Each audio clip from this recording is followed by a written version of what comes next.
మోషే గారికి తీసుకొచ్చి ఐగుప్తు సింహాసనం ఇచ్చేస్తున్నారు. ఐగుప్తు సింహాసనం అంటే ఒక రాష్ట్రానికి ముఖ్యమంత్రి అవడానికి చూడండి, వాళ్ళు వెంపర్లాడిపోతున్నారు. వెంపర్లాట, పోరాటాలు. ఐగుప్తు సింహాసనం అంటే ఏమండి, నిజంగా ఐగుప్తు రాజు అంటే, చక్రవర్తి అంటే చిన్న మాట కాదండి. ప్రపంచాన్ని ఏలే రాజులు వాళ్ళు. ఆ సింహాసనాన్ని మోషేకి ఇస్తారంటే ఏమన్నాడు తెలుసండి? నాకెందుకయ్యా సింహాసనం, నాకొద్దు.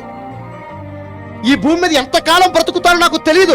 నేనే గ్యారంటీ, నా జీవితానికే గ్యారంటీ లేనప్పుడు ఈ కుర్చీకి ఒక గ్యారంటీయా, ఈ లోకం ఒక గ్యారంటీయా? నాకు వద్దు కన్న తండ్రి. మరి ఏం కావాలి నాయనంటే, నువ్వు కావాలి కన్న తండ్రి.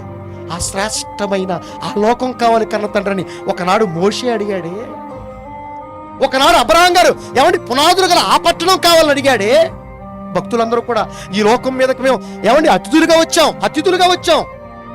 పరదేశులుగా వచ్చాం, మరలా మా లోకానికి వెళ్ళిపోవాలన్న వాస్తవాన్ని తెలుసుకున్నారే వాళ్ళు. వారిని చూసి మనం ఏం నేర్చుకున్నాం?